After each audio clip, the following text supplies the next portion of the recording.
पूजा आगे बढ़ जाते हैं। बिल्कुल। हाथरस में सत्संग के बाद मरने वालों की संख्या 121 हो गई है। बाबा पर एफआईआर में केस नहीं हुआ है। तो देखिए, हाथरस में सत्संग के बाद हुई भीड़ में मरने वालों की संख्या अब 121 से ज्यादा पहुंच गई है। और आपको ये जानना बहुत जरूरी है कि किस तरह से यह हादसा हुआ और कैसे एकाएक लोग इस हादसे में शिकार हो गए और लोगों की जान चली गई। लगभग आंकड़ा जो है वो 121 के आंकड़े को पार भी कर चुका है। देखिए, 121 जिंदगियां खत्म, हिसाब बाकी है। जाहिर सी बात है, ये बहुत दुखद है और इसके लिए बाकायदा सीएम योगी ने जांच के लिए एसआईटी का गठन किया है। पहला हिसाब देखिए, हिसाब क्यों कहा जा रहा है, जो दैनिक भास्कर ने भी इस खबर को जगह दी, पूजा भी अमर उजाला के जरिए आप तक ये खबर पहुंचा रही है। पहला हिसाब, जिस बाबा के सत्संग में मौतें हुई, गिरफ्तारी तो दूर, एफआईआर में उसका नाम तक नहीं है, सिर्फ आयोजकों का नाम शामिल है।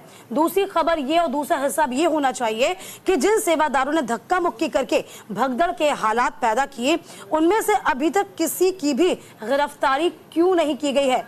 तीसरी और प्रमुख बात यह भी कि 50,000 लोगों की मंजूरी देकर 2.5 लाख से ज्यादा की भीड़ को अनदेखा करने वाले प्रशासन पर अब तक कोई एक्शन क्यों नहीं हुआ। और देखिए, ये कोई बड़ी बात नहीं है कि इस तरह की जो खबरें हैं पूजा वो सामने आती हैं, लेकिन अब आप ये समझिए कि ऐसे दुर्दांत जब हादसे होते हैं तब इसमें बलि जो होती है सिर्फ और सिर्फ आम जनता ही इसकी भेंट चढ़ती है। और हालांकि इस पूरे मामले को लेकर सीएम योगी आदित्यनाथ बेहद सक्रिय हैं।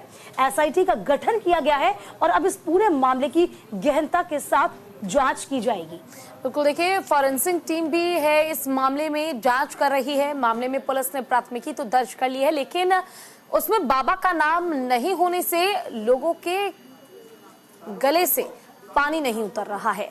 इसको लेकर आम लोगों के साथ ही राष्ट्रीय महिला आयोग ने भी सवाल उठाए हैं। देखिए, आपको याद होगा भोले बाबा के नाम से जब सुर्खियों में बाबा आए 2022 में कोरोना काल में, उसके बाद से लाखों की संख्या में जब कल लोग वहां पे पहुंचे हुए थे, माफ कीजिएगा परसों, तो वहां सब सिर्फ ये चाहते थे कि एक बार बाबा जब वहां से निकले तो वो उनके चरणों को स्पर्श कर ले। और यही एक चाहत थी जिस कारण एकाएक लोग उठे।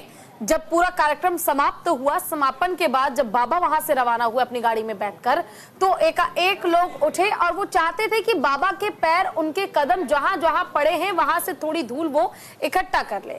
और इसी दौरान हालात बिगड़े, एक महिला गिरी और उनके गिरने के बाद एकाएक, क्योंकि भीड़ काफी ज्यादा थी, एकाएक लोग गिरते चले गए और कई लोग उनको लांघ कर, उनके ऊपर से उन्हें दबाकर, उन्हें कुचल कर निकलते चले गए और तभी दम घुट जाने से काफी लोगों की मौत हो गई। और मरने वालों में सबसे ज्यादा दीपिका महिलाओं की संख्या है, छोटे बच्चों की संख्या है जिनकी इस हादसे में मौत हुई है। 121 से ज्यादा आंकड़ा जो है वो मौत का अब तक छू चुका है और साथ ही 28 से ज्यादा लोग ऐसे हैं जो अब भी घायल बताए जा रहे हैं। देखिए, विश्वास और अंधविश्वास में एक महीन सी लाइन होती है, एक बारीक सी लाइन होती है। लोगों को उस बारीक लाइन को समझना होगा और ये हादसे कोई पहली मर्तबा नहीं है।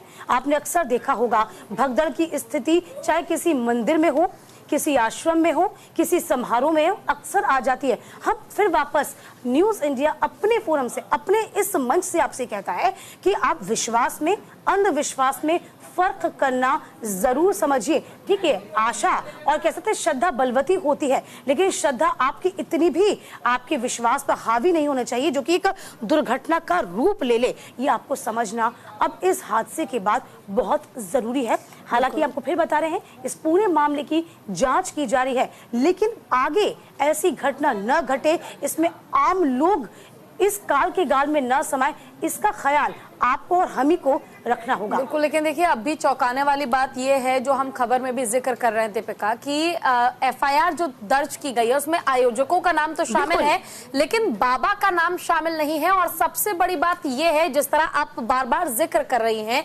विश्वास और अंधविश्वास का, अब भी जो लोग हैं, जो अनुयायी वहां पर पहुंचे हुए थे, उनका ये कहना है कि जो लाखों की संख्या में लोग वहां पहुंचे थे, गलती उनकी है, बल्कि गलती बाबा की बिल्कुल नहीं है। बाबा का इसमें कोई कसूर नहीं है। लेकिन जिस तरह लगातार मामले में पुलिस जांच कर रही है, बाबा के एक के बाद एक कई कांड अब तक सामने आ चुके हैं। प्रशासन भी इसमें जिम्मेदार है। बिल्कुल, जो स्थानीय प्रशासन है वो पूरा जिम्मेदार है। 50,000 की आपने अनुमति मांगी थी, 1.5 लाख लोग कैसे पहुंच गए?